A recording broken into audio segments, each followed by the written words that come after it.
Bob from HetteshWorld. This is a controversial subject. Is HetteshWorld going to the dark side? Are we putting a car tire on our Can-Am Spyder? Better stay tuned.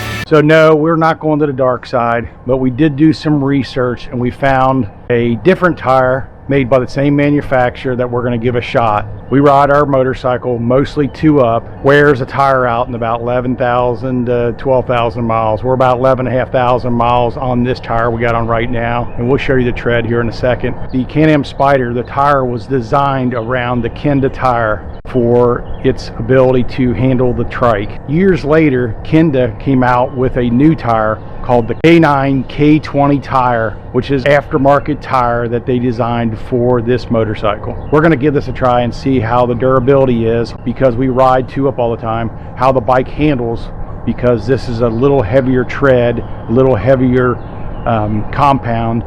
We're going to see what kind of riding characteristics it gives us. This is the Kenda tire.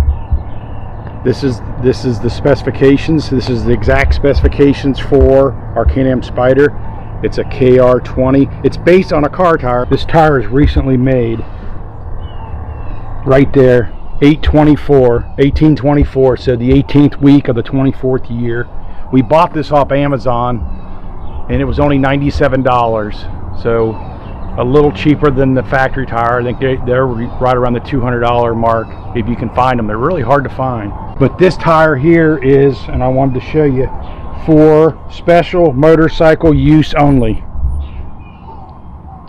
And what we found in our research is motorcycles have a different rim design than a normal car tire. People do put car tires on them. I don't condone them if they want to do it. I'm not going to do it because I want this bead.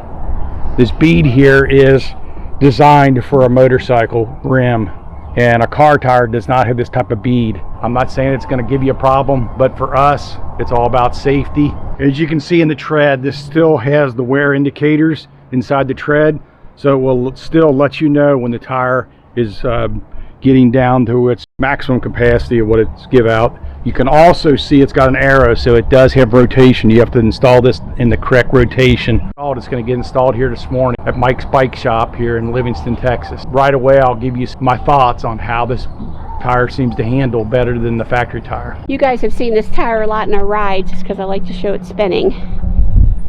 You can see right here in the center, the outer groove, it's got a little bit of life left in the tread right here, but the center is down to the wear bar, so it needs to be replaced.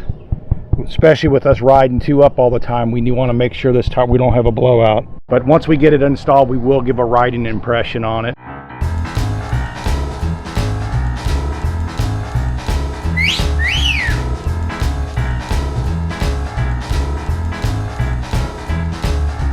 First impression of our new Kenda tire is it feels pretty much normal. The bike feels a little stiffer, but I've only ridden it about 15 miles, and it's only just myself, and don't ride it a real lot by myself. We pretty much ride together most of the time. He knows better.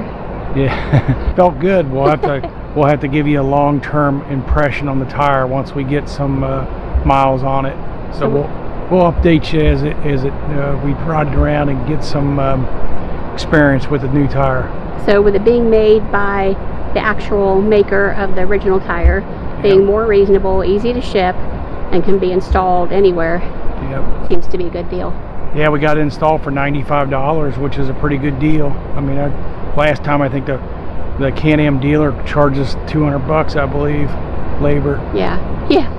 So we hope you like this video. We're hoping to provide education, entertainment, and fun on this channel. If you do, please give us a thumbs up. We want you to smash up that notification bell. Bob wants you to give us your comments. Let us know, have you done something besides the factory tire? Have you tried this new Kenda aftermarket? Or have you tried a car tire? Let us know. So remember, we're HetteshWorld. Come travel in our world. Bye.